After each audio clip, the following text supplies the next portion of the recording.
بسم الله الرحمن الرحيم يسبح لله ما في السماوات وما في الأرض له الملك وله الحمد وهو على كل شيء قدير هو الذي خلقكم فمنكم كافر ومنكم مؤمن والله بما تعملون بصير خلق السماوات والأرض بالحق وصوركم فأحسن صوركم وإليه المصير يعلم ما في السماوات والأرض ويعلم ما تسرون وما تعلنون والله عليم بذات الصدور ألم يأتكم نبأ الذين كفروا من قبل فذاقوا وبال أمرهم ولهم عذاب أليم ذلك بأنه كانت تأتيهم رسلهم بالبينات فقالوا أبشر يهدوننا فكفروا وتولوا واستغنى الله والله غني حميد زعم الذين كفروا أن لن يبعثوا قل بلى وربي لتبعثن ثم لتنبؤن بما عملتم وذلك على الله يسير فآمنوا بالله ورسوله والنور الذي أنزلنا والله بما تعملون خبير يوم يجمعكم ليوم الجمع ذلك يوم تغاب ومن يؤمن بالله ويعمل صالحا يكفر عنه سيئاته ويدخل جنات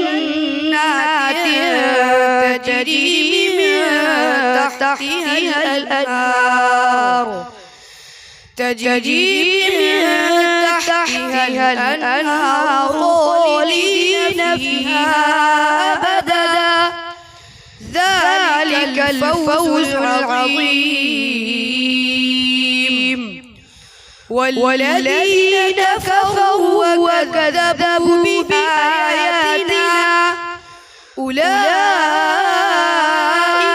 أصحاب النار خالدين فيها وبئس المصير صدق الله العظيم الحمد لله الذي هدانا لهذا وما كنا لنهتدي لولا أن هدانا الله اللهم صل على محمد وعلى آل محمد وبارك وسلم أما بعد أعوذ بالله من الشيطان الرجيم بسم الله الرحمن الرحيم إنما يتقبل الله من المتقين صدق اللہ العظیم۔ حضرت حکیم الامت رحمۃ اللہ علیہ بطور لطیفے کے اور بہت بڑی حقیقت کے طور پر ایک واقعہ سنایا کرتے تھے۔ ایک مرید نے خواب دیکھا اور آ کر کہا کہ حضرت میں نے خواب دیکھا ہے کہ اپنا ہاتھ، میرا ہاتھ نجاست میں ڈوبا ہوا ہے اور آپ کا ہاتھ شہد میں ڈوبا ہوا ہے۔ تو پیر جی نے کہا کہ تعبیر واضح ہے، تو غفلت میں رہتا ہے، دنیا کی ہرس میں رہتا ہے، رسم و رواج میں رہتا ہے، اس لیے تو نے اپنا ہاتھ نجاست میں ڈوبا ہوا دیکھا۔ میں معرفت میں، ذکر میں، آخرت میں رہتا ہوں ڈوبا ہوا، اس لیے تم نے میرا ہاتھ شہد میں ڈوبا ہوا دیکھا۔ مرید نے کہا کہ نہیں حضرت، میں نے آگے بھی دیکھا ہے، وہ یہ ہے کہ آپ میرے ہاتھ سے کھا رہے ہیں، میں آپ کے ہاتھ سے کھا رہا ہوں، میں آپ کے ہاتھ سے شہد کھا رہا ہوں، آپ میرے ہاتھ سے نجاست کھا رہے ہیں۔ حضرت حکیم الامت فرماتے ہیں کہ دینی خدام کو ٹٹول کر دیکھنا چاہیے، کہیں ایسا نہ ہو کہ لوگ تو میرے ہاتھ سے یقین اور ایمان کی چاشنیاں لے لیں اور میں اسباب اور غیر اللہ سے ہی متعلق رہ جاؤں، لوگ تو میرے پاس آ کر فکر آخرت اور معرفت اور عشق الہی کی چنگاریاں لے لیں اور میں بے عملی اور بے عبادت کے ہی زندگی گزارتا رہ جاؤں۔ یہی اس کی مثال ہے کہ لوگ تو ہمارے شہد سے فائدہ اٹھائے اور ہم لوگوں کی نجاست سے فائدہ اٹھائے۔ حضرت مجدد رحمۃ اللہ علیہ اپنے خلفاء سے فرمایا کرتے تھے، پارس کا پتھر نہ بنو۔ اس زمانے میں پارس کے پتھر کے بارے میں یہ بات مشہور تھی کہ دوسرا پتھر لگ جائے تو اسے سونا بن جائے، لیکن وہ پارس کا پتھر پتھر ہی رہ جائے۔ اگر دوسرا پتھر اسے لگ جاتا تو وہ سونا بن جاتا، لیکن وہ پارس کا پتھر پتھر ہی رہ جاتا۔ اپنے خلفاء سے فرماتے، تمہارے پاس آنے والوں کی معاشرت بن گئی، تمہاری معاشرت نہیں بنی، تمہارے پاس آنے والوں کے معاملات بن گئے، تمہارے معاملات نہیں بنے، تو یہ اس بات کی علامت ہے کہ تم پارس کے پتھر ہو۔ لوگ تو سونا بن جاتے ہیں لیکن تم پتھر کے پتھر رہ جاتے ہو۔ تربیت کے باب میں سب سے پہلا قدم یہی ہے کہ انبیاء نے، مربیوں نے پہلے اپنی ذات کو پیش کیا، پھر اپنی بات کو پیش کیا۔ طلباء، سامعین پہلے ذات کو دیکھتے ہیں، پھر بات کو سنتے ہیں۔ ہمارے جن اکابر دیوبند کے، مظاہر کے، جن کی طرف ہمارا انتساب ہے، جو طلباء ان کی آج دیوانگی اور وارفتگی والا تعلق رکھتے ہیں، وہ ان کی ذات سے متاثر ہوئے۔ کتنی مثالیں سنائی جائیں۔ قدیم اکابر میں حضرت مولانا خلیل احمد سہارنپوری رحمۃ اللہ علیہ کی ایک بیٹی کی طبیعت خراب ہوئی، آدھی رات حضرت لے کر بیٹھتے، آدھی رات نماز پڑھتے، باقی رات بیوی لے کر بیٹھتی اور وہ نماز پڑھتی۔ ایک بچے کا انتقال ہو گیا، پھر بچی کا انتقال ہو گیا، معمولات میں فرق نہیں آیا، 3 دن کا فاقہ رہتا تھا، کھدر کے ایسے کپڑے پہن کر آتے تھے تاکہ صورت سوال نہ ہو جائے۔ ایسے دسیوں واقعات ہیں ان حضرات کے خودداری کے، ان حضرات کے اخفاء حال کے۔ حضرت قاری صدیق صاحب رحمۃ اللہ علیہ کے جو بھی قریبی شاگرد ملتے ہیں میں اپنی دلی محبت کی وجہ سے پوچھتا ہوں کہ بھائی آپ نے جو دیکھا وہ ہمیں سنا دیجئے۔ ہمارے یہاں ایک خلیفہ ہیں، بہت طویل صحبت یافتہ، احمد عبداللہ طیب صاحب، وہ فرماتے ہیں کہ میں قاری صاحب سے ملاقات کے لیے 1 ہفتے کا وقت لے کر گیا۔ 1 ہفتے میں 50 گاؤں کا دورہ ہوا، کبھی فلانے نماز فلانی گاؤں میں، کبھی اس کے بعد کی نماز فلانے گاؤں میں۔ 1 ہفتے میں 50 گاؤں کا دورہ۔ جس گاؤں کو چھوڑتے تھے وہ یہ سمجھتے تھے کہ آئندہ کے گاؤں میں کھانے والے ہیں، جس گاؤں میں جاتے تھے وہ سمجھتے تھے پچھلے گاؤں سے کھا کر آ رہے ہیں۔ اور حضرت قاری صاحب رحمۃ اللہ علیہ کہنے کی کوئی عادت نہیں، بھوک سے بے چین ہو گئے جوان آدمی مولانا احمد عبداللہ طیب صاحب، انہوں نے کہا حضرت بھوک بہت لگی ہے، کچھ کھلا تو دیجئے۔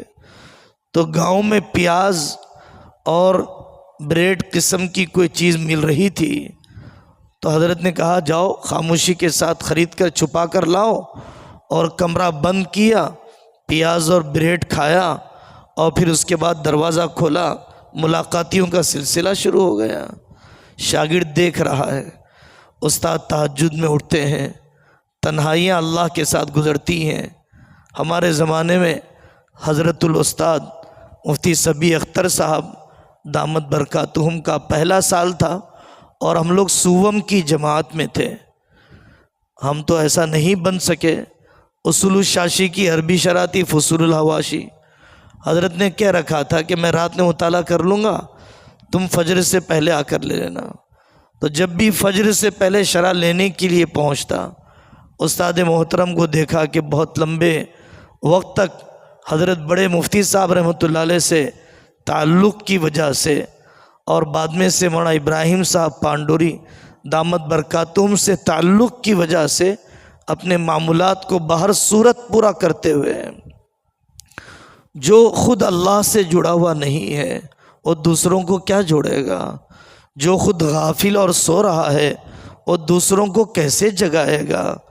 وہ بات بہت بے اثر ہوتی ہے جو ذات بنائے بغیر صرف بات کی نقالی کر دی جاتی ہے۔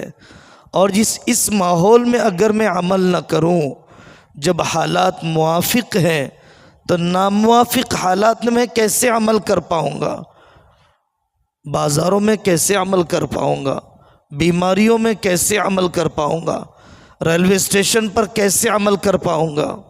ہمارے علاقے کے بزرگ تھے محترم عابد خان صاحب رحمۃ اللہ علیہ، اللہ تبارک و تعالیٰ نے بہت بڑا کام ان سے لیا، دعوت و تبلیغ کا، اصلاح کا۔ ہوائی جہاز میں سعودیہ کا سفر تھا، حضرت قاری صاحب رحمۃ اللہ علیہ ہوائی جہاز میں بیٹھنے کے بعد پوچھا بھائی نماز کا وقت کب شروع ہوگا؟ کہنے والے نے کہا جمع تقدیم جمع تاخیر 85 چیزیں ہمارے پاس ہے، لیکن ان کے پاس تو ایک ہی چیز تھی کہ وقت پر نماز پڑھنا ہے۔ کہنے والے نے کہا کہ حضرت 3 گھنٹے باقی ہیں، 3 گھنٹے کے بعد ہمیں نماز پڑھنا ہے ظہر کی۔ حضرت قاری صاحب نے کہا ٹھیک ہے بھائی۔ تو 3 گھنٹے چہرے پر رومال ڈالے رہے اور اپنی کمر کو کرسی سے دور کر دیا، پتہ نہیں کس کیفیت میں رہے۔ جب 3 گھنٹے ہو گئے تو پڑوس میں بیٹھے ہوئے خادم سے کہا چلو بھائی ظہر پڑھ لیں، ظہر کا وقت ہو گیا۔ ایک آدمی جاگتا بھی رہا، بیدار بھی رہا، باوضو بھی رہا، اتنی تھکاوٹ کی حالت میں 70-80 سال سے زیادہ کی عمر میں، اور پھر بروقت نماز کی ادائیگی کا غم۔ سفر میں رہنے کے باوجود، ہوائی جہاز کے سفر میں بالعموم کچھ نہ کچھ تقدیم تاخیر ہو جاتی ہے، اور آدمی اس رائے کو اپنانا چاہتا ہے۔ کوئی رخصت والی رائے کو کوئی بری بات نہیں ہے، فقہی نظریے کا فرق ہو سکتا ہے، لیکن مجھے تو ناکابر کی عظیمت کو بتلانا ہے۔ ماؤں کی طویل علالتوں میں، بچوں کی طویل علالتوں میں لمبی لمبی بیماریاں، سبق کا ناغہ نہیں کیا جا رہا ہے۔ طالب علم محسوس کرتا ہے کہ مالدار کا استقبال کیسے کیا جاتا ہے، غریب کا استقبال کیسے کیا جاتا ہے۔ سید ذوالفقار صاحب رحمۃ اللہ علیہ ترک سر کی تاریخ میں عظیم مربی کی حیثیت سے جانے والے، ایک بڑے مخیر صاحب آئے اور کہنے لگے حضرت کوئی ضرورت ہو تو بتا دیجئے۔ تو حضرت نے فرمایا بھائی میں اس مدرسے میں سب سے بڑی کتاب بخاری پڑھاتا ہوں، اور اس کتاب میں لکھا ہے حضرت رسول اللہ صلی اللہ علیہ وسلم نے فرمایا جو اللہ کے غیر کے سامنے سوال کا دروازہ کھول دیتا ہے اللہ اس پر فقیری کا دروازہ کھول دیتے ہیں۔ اگر میں نے تمہارے سامنے اپنی ضرورت رکھی تو جو دروازہ فقیری کا اللہ کھولیں گے تم اس کو کیسے ختم کر سکتے ہو؟ یہ استغنا کا معاملہ، یہ آنے والوں کی تربیت کا معاملہ، سبق کے اہتمام میں، فون کے استعمال میں، امارت کے ساتھ اختلاط میں۔ حضرت امام ابو حنیفہ رحمۃ اللہ علیہ کا مشہور واقعہ، امام محمد بہت بچپن سے ہی نابالغی کے زمانے میں تقوی کا رنگ تھا۔ ایک مرتبہ آ کر مسئلہ پوچھا، حضرت ایک شخص عشاء کی نماز پڑھ کر نابالغی کی حالت میں سو گیا، سونے کے بعد وہ بالغ ہوا، کیا اسے عشاء کی نماز دہرانا پڑے گا؟ حضرت امام صاحب رحمۃ اللہ علیہ اس کے سوال سے حیران ہو گئے اور فرمایا کہ ہاں نماز دہرانا پڑے گا۔ اور جب وہ جانے لگا تو فرمایا انہ یفلح، یہ نوجوان تو بہت بڑا آدمی بننے والا ہے۔ اس قدر تقوی کی بلندی کے باوجود حضرت امام صاحب رحمۃ اللہ علیہ کی احتیاط کہ تمہیں میرے سامنے نہیں بیٹھنا ہے، مجھے آپ کو میرے دائیں بائیں طرف میں بیٹھنا ہے، اسی لیے طرفین کہا جاتا ہے۔ آپ جانتے ہیں یہ اپنی ذات کو سنوارنے کا مسئلہ، ہمارا رویہ اپنی والدہ کے ساتھ، ہمارا سلوک اپنی بیویوں کے ساتھ، ہمارا اپنا وقت اپنی اولاد کے ساتھ، یہ سب پہلو ہیں جس کو نظر انداز نہیں کیا جانا چاہیے۔ دوسری بات سال کی ابتدا ہے اور طالب علم کے دل میں مختلف قسم کے وسوسے ہیں، ہم بھی اس کو جھیلتے رہتے ہیں، سمجھاتے رہتے ہیں، آپ حضرات بھی اسے دیکھتے رہتے ہیں۔ طالب علم آ کر کہتا ہے میں صبح میں پہنچ گیا، ابھی نحو و صرف ہی مضبوط نہیں ہوئے، میں پختہ عالم بن نہیں پاؤں گا، اب تعلیم شروع کرنے کو جی اچاٹ ہو گیا، عمر 20 سال ہو گئی، تکمیل ہوتے ہوئے 26 سال ہو جائیں گے، میرے نکاح کا کیا ہوگا؟ اب کاؤنسلنگ کرنا پڑتا ہے، طالب علم کا دل لگانا پڑتا ہے کہ بیٹے اگر آپ یہ 3 سال کی کمزوری ختم کرنا چاہتے ہیں میں اضافی آدھا گھنٹہ دینے کے لیے تیار ہوں، پیچھے سے آسان نو سے کام شروع کریں گے، میں پولیٹکس میں جانا چاہتا ہوں، میدان سیاست میں کام کرنا چاہتا ہوں، درسیات سے دل اچاٹ ہو چکا ہے، میں جمعیت میں جانا چاہتا ہوں، اس کا کیا فائدہ ہے؟ سمجھایا گیا کہ درس نظامی کا کیسا گہرا تعلق ہے، آگے کے میدانوں میں اس کی کمزوری آپ کو کیسے نقصان پہنچانے والی ہے۔ اگر آپ نے فقہ کو صحیح نہیں پڑھا، عقیدے کو صحیح نہیں پڑھا، آپ ان اکابر کی سوانح پڑھیے۔ کیا مفتی کفایت اللہ صاحب کی درسی استعداد کمزور تھی؟ حضور الرحمن سیوہاری کی، سید محمد میاں صاحب دیوبندی کی، شیخ الہند اور شیخ الاسلام کی، ابوالکلام آزاد کی، کیا درسی استعداد کم تھی؟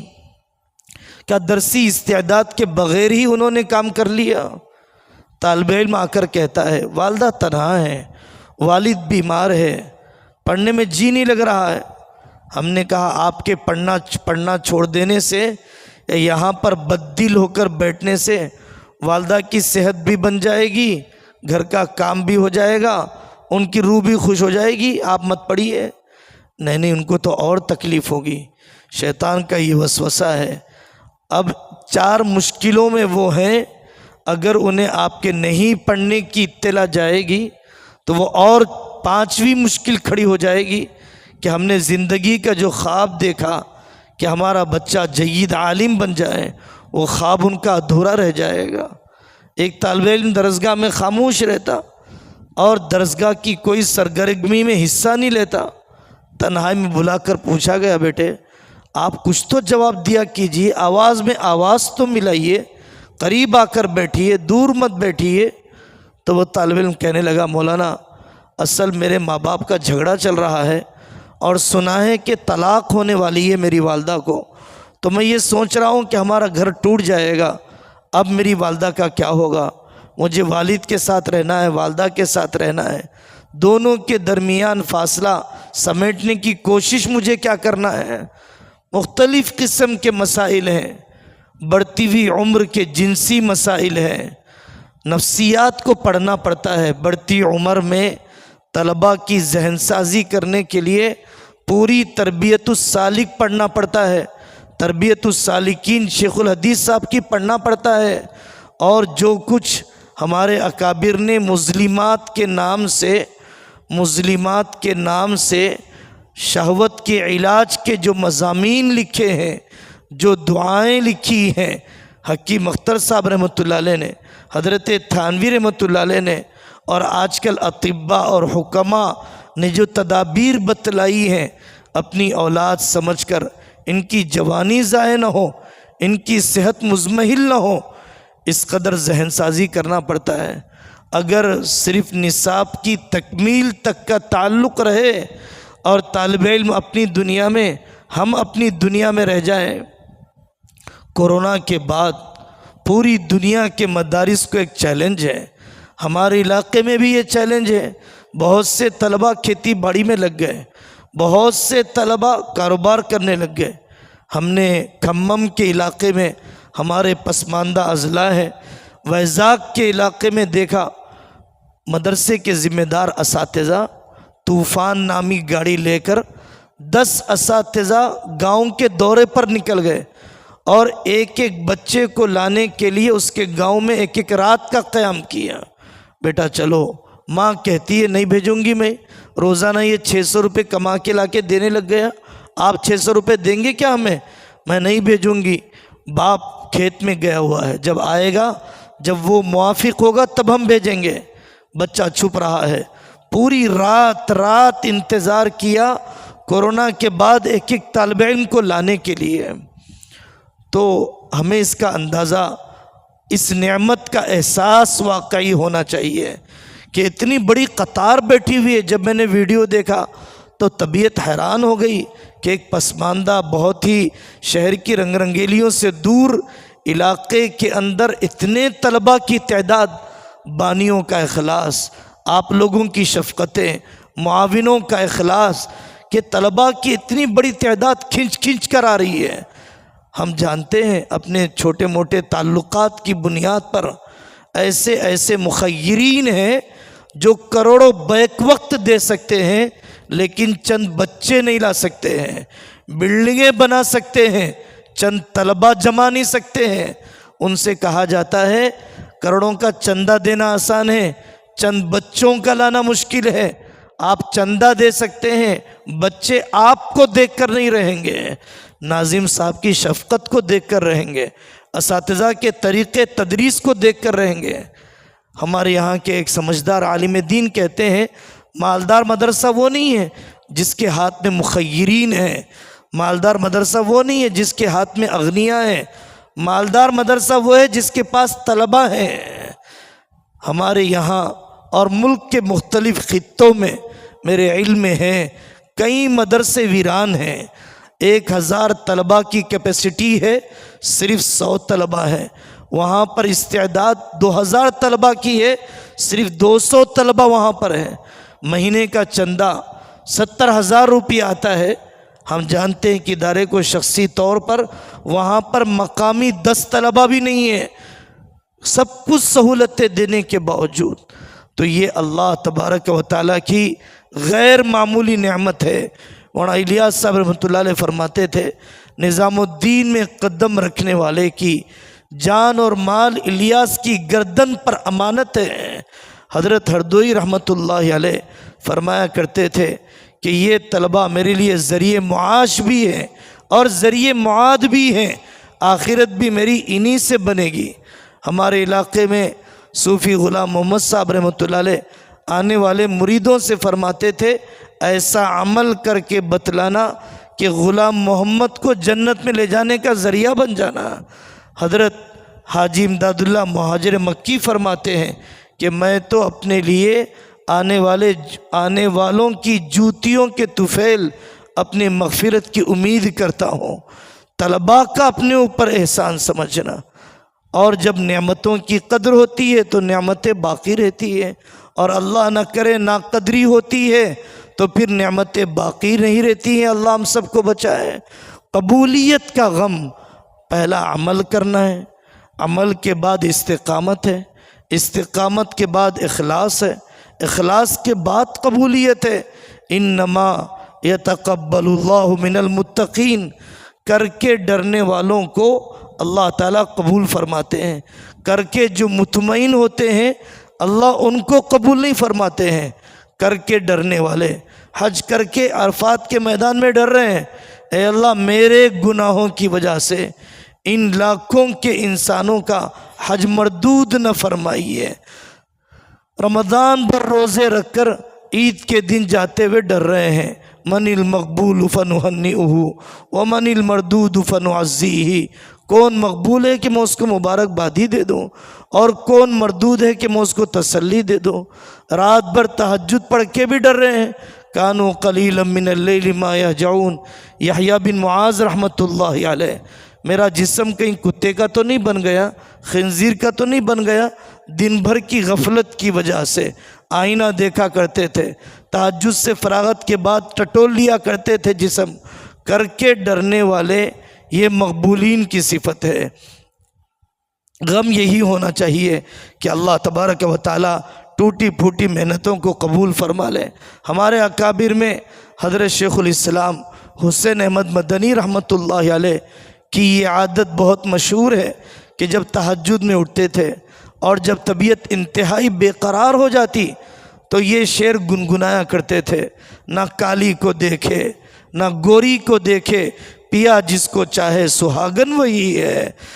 لڑکی کا نکاح ہوتا ہے اور لڑکی کے دل کا رخ اس بات کی طرف ہے، سہیلیاں کہتی ہیں کیا ہے تیرے زیور، کیا ہے تیرے چہرے کی خوبصورتی، کیا پیارے بال ہیں تیرے، کتنا جوڑا تجھے سج رہا ہے، لیکن اس کے دل کا رخ اپنے شوہر کی طرف ہے، وہ مجھے پسند کر لیں تو بیڑا پار ہے۔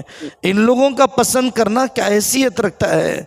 اسی طریقے سے میں دنیا والوں کی نظر میں 25 سال کا مدرس ہوں، 50 سال کا مدرس ہوں، 20 سال کا مدرس ہوں، 15 سال کا مدرس ہوں، لیکن اللہ کے پاس 1 گھنٹے کا بھی مدرس ہوں یا نہیں ہوں، 1 دن کا بھی مدرس ہوں یا نہیں ہوں۔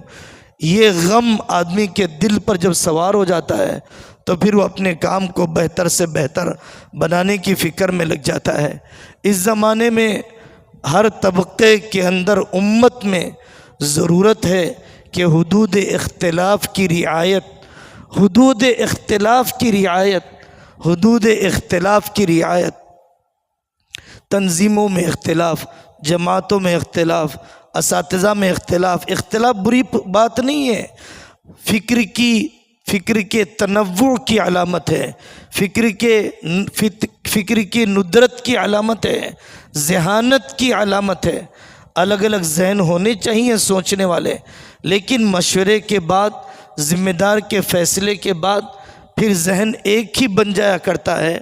جیسے ہمارے تبلیغ میں بعض ساتھی کہتے ہیں کہ مشورے سے پہلے رائے مختلف ہو سکتی ہے، مشورے کے بعد رائے کا مختلف ہونا مفسد ہونے کی علامت ہے، مصلح ہونے کی علامت نہیں ہے، اور مشورے سے پہلے رائے مختلف نہ ہو تو بلید ہونے کی علامت ہے، کم عقل ہونے کی علامت ہے، کچھ سوچا ہی نہیں، کچھ اپنی فکر کو حرکت دیا ہی نہیں۔ حضرت گنگوہی نے لکھا اختلاف کے حدود و قیود، حضرت تھانوی نے لکھا الاختلاف فی اقسام الاختلاف، اور حضرت مفتی شفیع صاحب نے لکھا وحدت امت، اور وہاں اس میں فرماتے ہیں حضرت مفتی شفیع صاحب رحمۃ اللہ علیہ کہ بھائی آپ لوگ قدوری میں نہیں دیکھتے، آپ لوگ ہدایہ میں نہیں دیکھتے، ایک طرف استاد ہے، 4 طرف شاگرد ہے، ایک امام ابو یوسف ایک طرف ہے، امام محمد ایک طرف ہے، امام ظفر ایک طرف ہے، امام حسن بن زیاد ایک طرف ہے، لیکن آپ پوری طبقات کی کتابوں میں ایک واقعہ لا کر بتا دیجئے شاگرد نے استاد کی بغاوت کی ہو، استاد نے شاگرد کی رائے کی بے احترامی کی ہو۔ عجیب بات ہے، ڈاکٹر محمود احمد غازی رحمۃ اللہ علیہ نے محاضرات فقہ میں لکھا کہ مجھے تعجب ہوتا ہے کہ فقہا کے پاس اپنے شاگردوں کی اقوال شاذہ کا بھی کتنا احترام ہوتا تھا کہ امام ابو حنیفہ رحمۃ اللہ علیہ اپنی مفتہ بھی رائے کے لکھوانے کے بعد زفر کی قول شاذ کو لکھواتے ہیں، عافیہ بن یزید کا قول شاذ لکھواتے ہیں، حسن بن زیاد کا قول شاذ لکھواتے ہیں۔ کیوں لکھواتے ہیں؟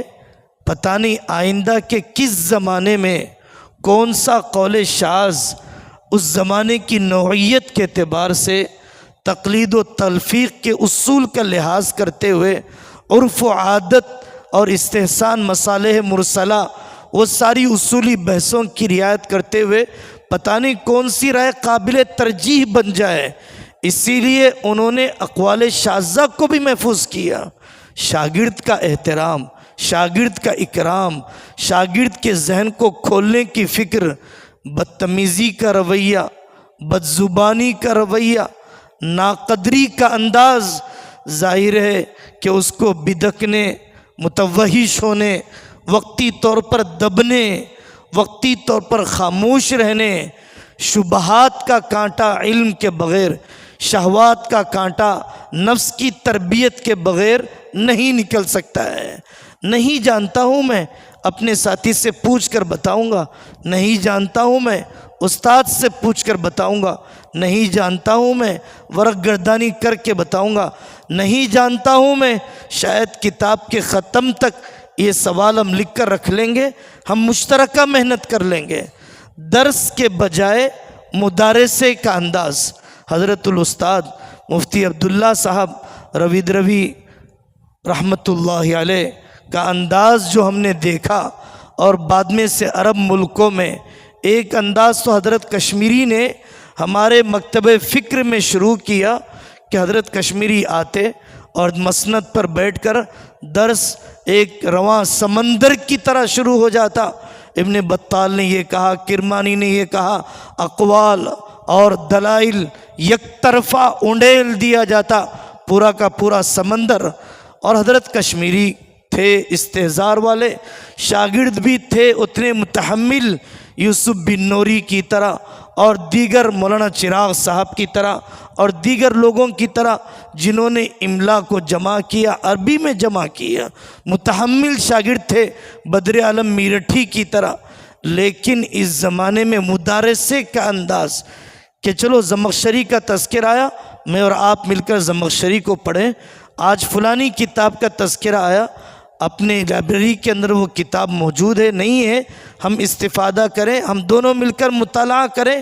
مدارسے کا انداز کہ جس میں طالب علم بھی تدریس کے عمل میں شریک ہو رہا ہو، پھر اس میں میرے ذہن میں کوئی تحفظ نہ ہو، میں نہیں جانتا تھا، شاگرد نے دریافت کیا، میں غلط بول رہا تھا، شاگرد نے صحیح بتلایا، پھر رائے کا تحمل ہونا چاہیے، پھر نفسانیت کی رکاوٹ نہیں ہونی چاہیے۔ یونس عبد الاعلیٰ رحمۃ اللہ علیہ امام شافعی کے شاگرد ہیں، دونوں کی بات چیت چلتی رہی، شاگرد تو کم ظرف ہوتا ہے، وہ کھڑے ہو گیا ناراض ہو کر اور غصہ ہو کے گھر چلے گیا۔ حضرت امام شافعی رحمۃ اللہ علیہ گھر پر گئے شاگرد کو منانے کے لیے، شاگرد کو منانے کے لیے گھر پر گئے، دروازہ کھٹکھٹایا، شاگرد نے کہا من بالباب، امام شافعی نے کہا محمد ابن ادریس۔ وہ یونس عبد الاعلیٰ کہتا ہے میرے ذہن میں سارے محمد بن ادریس آئے، امام شافعی نہیں آئے۔ میرے استاد جی کبھی کسی کے گھر پر نہیں جاتے تھے، میں نے دروازہ کھولا تو استاد جی دروازے پر ہیں، میں حیران ہو گیا، میں نے کہا حضرت اس وقت میں اب کیسے آنا ہو گیا؟ تو امام شافعی نے فرمایا دیکھو جماعتنا مسائل وفرقتنا مسئلۃ واحدہ، دسیوں مسئلے ہیں جس پر تمہارا اور میرا اتفاق ہے، ایک مسئلے میں تمہاری اور میری رائے کا فرق ہو گیا، کیا ایک مسئلے کی وجہ سے میں آپ کو چھوڑ دوں، آپ مجھے چھوڑ دیں؟ میرے اور تمہارے درمیان متفق علیہ مسائل زیادہ ہیں، مختلف فی پہلو کم ہیں۔ اور اس کے بعد فرمایا بیٹا جو تعلقات کا پل اتنے سال میں تیار کیا ہے ان تعلقات کے پل کو توڑ نہ دے، ہو سکتا ہے کہ واپس آنا پڑے اور تجھے وہ پل نہ ملے۔ یہ درد مندی، یہ وسعت ظرفی سعید ابن مسیب رحمۃ اللہ علیہ کی بیٹی کے لیے رشتے ہشام بن عبد الملک کی طرف سے آئے۔ انہوں نے دنیا کو ترجیح نہیں دی، اپنے شاگرد ابو وداع کو دیکھا کہ سبق میں ناغا ہو گیا، ایک دن پوچھا، 2 دن پوچھا، کتنے آگے کے مسائل میں شاگرد کا خیال رکھا کرتے، پوچھا بھی کہاں چلے گئے تھے؟ حضرت بیوی کا انتقال ہو گیا اور اسی کے جھمیلوں میں حاضر نہیں ہو سکا۔ سعید ابن مسیب نے کہا کہ ٹھیک ہے۔ اس کے بعد دوسرے دن، کیا تم نکاح کرنا چاہتے ہو میری بیٹی سے؟ تو حیران ہو گیا، ہوش اڑ گئے۔ جس کے لیے بادشاہ اپنی بہو بنانا چاہتا ہو، حضرت میں تیار ہوں۔ سعید ابن مسیب نے کہا ٹھیک ہے، نکاح پڑھائے دیتا ہوں۔ نکاح پڑھا دیا اور وہ اپنے گھر گیا تیاری کے لیے۔ اڑوس پڑوس کی عورتوں کو کہنے لگا سعید ابن مسیب کی بیٹی میرے گھر آنے والی ہے، تم تیار کرو، دلہن کے استقبال کی تیاریاں کرو۔ عورتیں کہنے لگی پاگل ہو گیا، کس سے تو نکاح کے خواب دیکھ رہا ہے؟ تھوڑی دیر کے بعد دروازہ کھٹکھٹایا گیا۔ سعید ابن مسیب نے کہا سعید ابن مسیب دروازے پر ہے۔ شاگرد یوں ہی زندگی کی آخری سانس تک خدمت پر نہیں جمتے ہیں، شاگردوں نے یوں ہی دل نہیں دے دیے۔ مولانا غلام محمد صاحب وستانوی دامت برکاتہم نے فرمایا میری زندگی کا وہ خوشی کا دن تھا جب حضرت مولانا عبداللہ کاپودروی رحمۃ اللہ علیہ کینسر کی تکلیف میں مرتے وقت کچھ دن پہلے مجھ سے کہا غلام تو نے خدمت کا حق ادا کر دیا۔ یہ دل یوں ہی نہیں دے دیے گئے۔ تنہائیوں میں شاگردوں کے لیے لمبی دعاؤں کے بغیر ایسا روحانی اور دلی تعلق کبھی بھی نہیں ہوا ہے۔ محض حصول معاش، حصول تنخواہ اور محض نصاب و نظام کی تکمیل والے جذبے رکھنے والے لوگ شاگردوں کی ایسی جماعت کو تیار نہیں کر سکتے ہیں۔ حدود اختلاف کی رعایت بہر صورت ہونی چاہیے۔ بہت آسان ہے ملازم بننا، بہت مشکل ہے ناظم بننا۔ ایک مرتبہ دیوبند میں حضرت مولانا مفتی ابو القاسم صاحب دامت برکاتہم کی مجلس میں حاضری ہوئی۔ مولانا نے مجلس شروع کی اور شروع کرنے کے بعد ذکر کیا کہ میرے زمانے میں ناظم تعلیمات تھے مولانا اصغر حسین صاحب دیوبندی رحمۃ اللہ علیہ۔ جب کوئی استاد آ کر کہتا کہ حضرت مجھے 2 دن کی چھٹی دیجیے تو مولانا اصغر حسین صاحب رحمۃ اللہ علیہ محتمیم صاحب نے جگہ سے اٹھ کر بتایا، مولانا اصغر حسین صاحب جگہ سے اٹھ جاتے، کہتے مولوی صاحب آپ بیٹھ جائیے، آپ بیٹھ جائیے ناظم تعلیمات کی جگہ پر، آپ نظام بنا دیجئے، مجھے سکون مل جائے گا۔ آپ تو مجھے چھوڑ کر چلے جائیں گے، آپ کے طلبہ کو کون سنبھالے گا؟ آپ کے اس نظام کو کون سنبھالے گا؟ ادارے کا مفاد، اجتماعی مفاد ہمیشہ انفرادی مفاد پر، انفرادی ذہنیت پر، انفرادی رائے پر، اجتماعی مفاد کو ترجیح دینے سے ہی اجتماعیت باقی رہتی ہے۔ اور جہاں پر اجتماعی مفاد کو ذاتی رائے کے لیے، ذاتی مزاج کے لیے، ذاتی رجحان کے لیے ذبح کر دیا جاتا ہے، تبھی وہاں پر ادارے بکھرتے ہیں۔ قاری محمد طیب صاحب رحمۃ اللہ علیہ ایک مرتبہ دور حدیث سے گزرنے لگے، تقسیم سے پہلے کا زمانہ، ایک مقرر صاحب کھڑے ہو کر خوب تقریر کر رہے تھے قاری طیب صاحب رحمۃ اللہ علیہ کی کمیوں پر اور ان کے نقائص پر۔ قاری طیب صاحب رحمۃ اللہ علیہ کھڑے ہو کر گھنٹوں سنتے رہے جو کچھ وہ فضولیات بک رہے تھے، اور سننے کے بعد آ کر آفس میں بیٹھ گئے۔ ساتھ میں جو بیٹھے ہوئے ساتھی تھے اس نے کہا حضرت اس کو تو نکال دینا چاہیے، ماحول خراب کر رہا ہے۔ قاری طیب صاحب رحمۃ اللہ علیہ نے فرمایا بھائی مجھے کچھ بھی کہیں ادارے کے حق میں مفید ہے، اس لیے میں ان کو نظر انداز نہیں کر سکتا۔ ادارے کے حق میں مفید ہے، مجھے کچھ بھی کہے میں ان کو نظر انداز نہیں کر سکتا۔ اجتماعی مفاد کو پوری شریعت یہی سکھلاتی ہے، پورا اسلام یہی سکھلاتا ہے۔ حضرت عثمان رضی اللہ عنہ کو لوگوں نے کہا ہم آپ کو مکہ مکرمہ لے جائیں گے، جان بچ جائے گی آپ کی، آپ چلیں۔ حضرت عثمان سے کہا لوگوں نے یہ بلوائیوں کے خلاف قتل کر دیں گے ہم، آپ کیوں خاموش ہو رہے ہیں؟ حضرت عثمان نے فرمایا عثمان اپنی ذات کے لیے نہ مسجد حرام کا احترام پامال کر سکتا ہے، نہ ہی اپنے آپ کو مسلمان کہنے والے کسی انسان کا خون بہا سکتا ہے۔ حضرت عثمان نے شہادت گوارا کی، امت کے بکھیرنے کو گوارا نہیں کیا۔ حیات الصحابہ کے دوسرے جلد میں پتہ نہیں لوگ کیا پڑھتے ہیں، دوسری جلد میں حضرت نے اس واقعے کو نقل کیا، عرفات کا میدان، حضرت عثمان کی خلافت، نماز پڑھنے کا وقت آیا ظہر کی جمع تقدیم کے ساتھ، حضرت عثمان نے فرمایا میں ظہر 4 رکعت پڑھاؤں گا۔ فقہی پس منظر ہے، حضرت عثمان نے نکاح کر لیا تھا، مقیم تھے، وہ مسافر نہیں تھے۔ حضرت عثمان نے کہا میں 4 رکعت پڑھاؤں گا۔ حضرت ابو ذر موجود تھے، انہوں نے کہا کہ میں نے حضور کے پیچھے 2 رکعت پڑھے، حضرت ابو بکر کے پیچھے 2 رکعت پڑھے، عمر کے پیچھے 2 رکعت پڑھے۔ عثمان کہتا ہے کہ میں 4 رکعت پڑھاؤں گا۔ جب جماعت کھڑی ہو گئی تو پیچھے شریک ہو گئے، اور جب جماعت ختم ہوئی تو ہر جگہ فسادی ہوتے ہیں، انسان ہوتے ہیں، ساری دنیا کا نفس و شیطان ایک ہی ہے، علاج اور دوا بھی ایک ہی ہے۔ تو لوگوں نے کہا کہ ابو ذر تمہارے پاس تو دلیل تھی، تم الگ جماعت بناتے۔ حضرت ابو ذر کا صرف 2 حرفی جملہ موجود ہے، الخلاف اشر، کہ 2 رکعت زائد پڑھ لینا بہتر ہے امت کو بکھیرنے کے مقابلے میں۔ ہمارا رائے کا فرق کوئی قطعیات میں نہیں ہوتا، ہماری رائے کا فرق کوئی ظنیات میں نہیں ہوتا، ہماری رائے کا فرق ذوقیات میں بھی نہیں ہوتا۔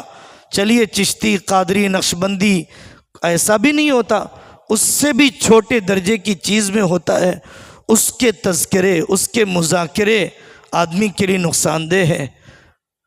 اسی میں یہ واقعہ لکھا ہے، حضرت عمر رضی اللہ عنہ کے زمانے میں ذمہ دار کی اطاعت، ذمہ دار کے غائبانے میں اس کی وفا شعاری کا واقعہ۔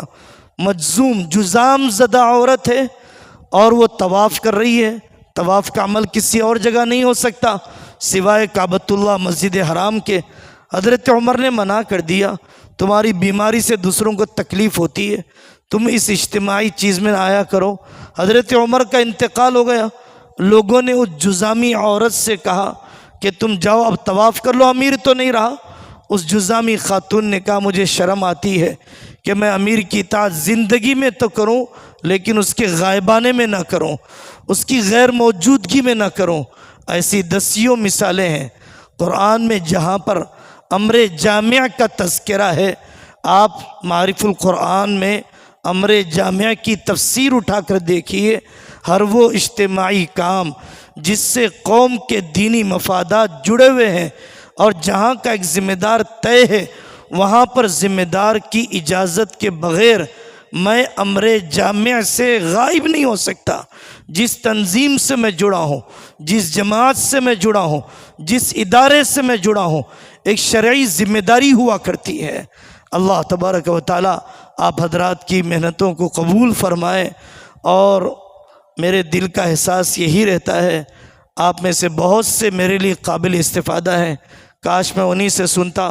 استاد محترم کا جس قسم کا حکم اور ذرہ نوازی ہوتی ہے، اس کی وجہ سے اپنا سبق سنانے، حاصل مطالعہ سنانے، اکابر کے ملفوظات کی نقالی کر لینے کا موقع ملتا ہے، اونچ نیچ ہوتی ہے، معاف فرما دیجئے۔ اللہ ہم سب کو صفات قبولیت سے نواز دے۔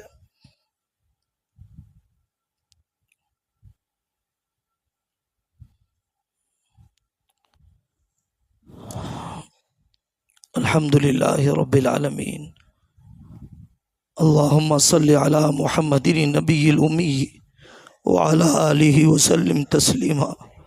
اللہم علمنا ما ینفعنا وانفعنا بما علمتنا وزدنا علما نافعا۔